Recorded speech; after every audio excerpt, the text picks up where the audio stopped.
प्रथम करूं गुरु वंदना, द्वितीय आदि गणेश, तृतीय सुमिरो मां शारदे, मेरे कंठ करो प्रवेश।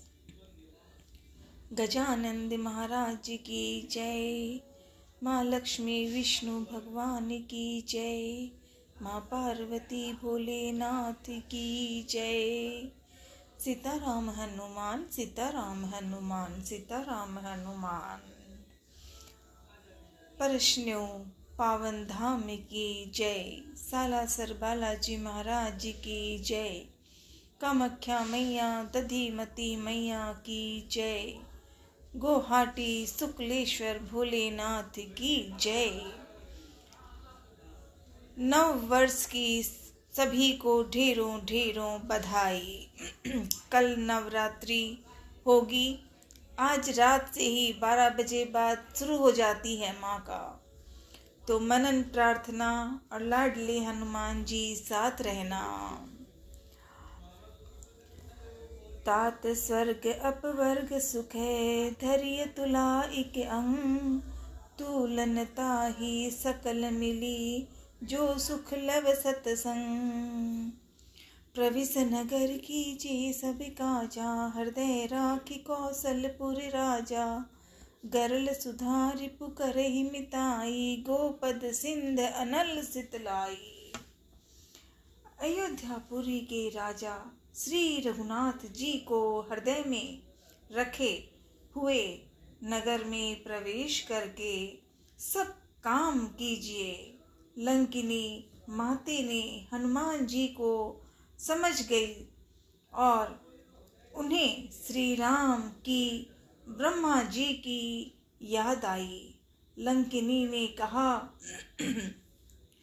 उसके लिए विष अमृत हो जाता है, शत्रु मित्रता करने लगते हैं, समुद्र गाय के खूर के बराबर हो जाते हैं, अग्नि में शीतलता आ जाती है।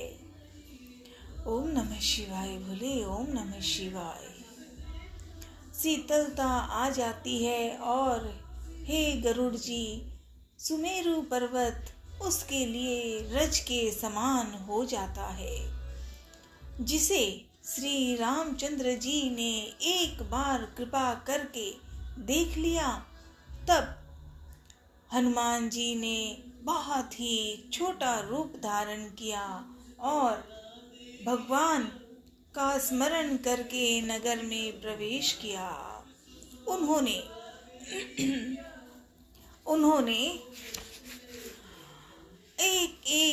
एक मतलब प्रत्येक महल की खोज की, जहां तहां असंख्य योद्धा देखे। फिर वे रावण के महल में गए।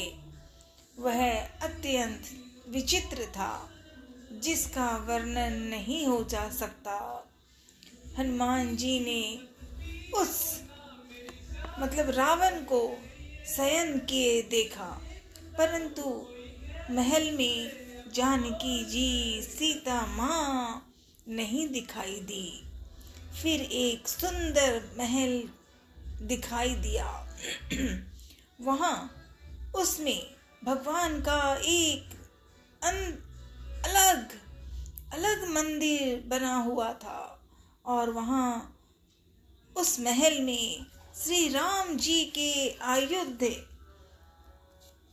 धनुष बाण के चिन्हों से अंकित थे। उसकी शोभा वर्णन नहीं की जा सकती। वहां नवीन तुलसी के वृक्ष समूहों को देखकर कपिराज श्री हनुमान जी हर्षित हुए। ओम नमः शिवाय बोले, ओम नमः शिवाय।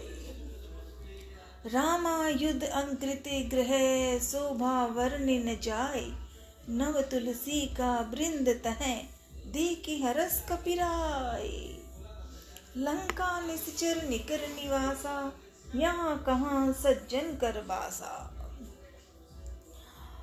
ओम नमः शिवाय बोले, ओम नमः शिवाय, ओम नमः शिवाय बोले, ओम नमः शिवाय।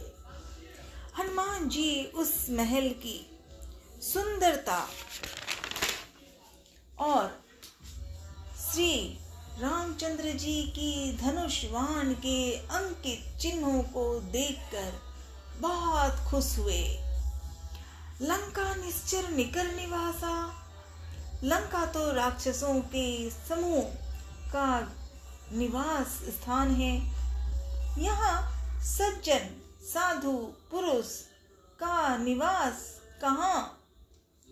हनुमान जी मन में इस प्रकार तर्क करने लगे। उसी समय विभीषण जी जागे। विभीषण जी ने राम नाम का स्मरण उच्चारण किया।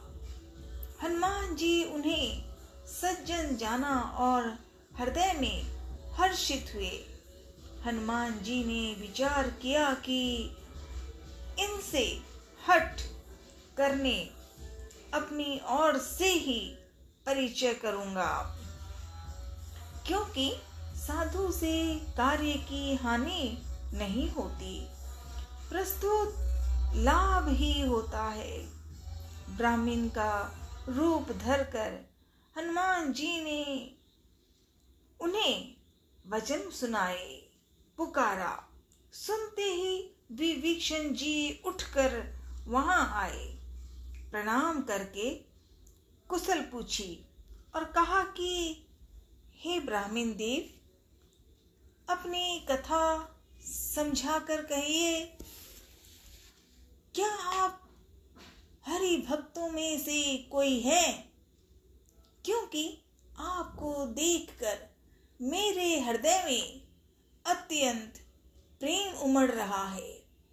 अथवा क्या आप दीनों से प्रेम करने वाले स्वयं श्री रामचंद्र जी ही हैं, जो मुझे बड़भागी बनाने घर बैठे दर्शन देकर कृतार्थ करने आए हैं? तब हनुमान जी ने श्री रामचंद्र जी की सारी कथा कहकर अपना नाम बताया। सुनते ही दोनों के शरीर पुलकित हो गए और श्री रामचंद्र जी के गुण समूहों का स्मरण करके दोनों के मन प्रेम और आनंद में मग्न हो गए। तब हनुमंत कही सब राम कथा निज नाम, सुनत जुगल तन पुलक मन मगन सुमिर गुण ग्राम। ओम नमः शिवाय बोले, ओम नमः शिवाय, ओम नमः शिवाय बोले, ओम नमः शिवाय, ओम नमः शिवाय बोले, ओम नमः शिवाय। जय माँ, जय माँ, जय माँ, माँ पार्वती भोलेनाथ की जय। नवरात्रि शुरू हो गई है। अब तो नवरात्रि नव वर्ष की शुरुआत हो गई है। सभी को ढेरों बधाई। माँ माँ माँ, सच्चे मन में प्रार्थना करूं, साथ रहना माँ। सर्व मंगल मांगल्ये शिवे सर्वार्थ साधिके, शरण्ये त्र्यंबके गौरी नारायणी नमोस्तुते। ओम नमः शिवाय, ओम नमः शिवाय, ओम नमः शिवाय। हर हर महादेव।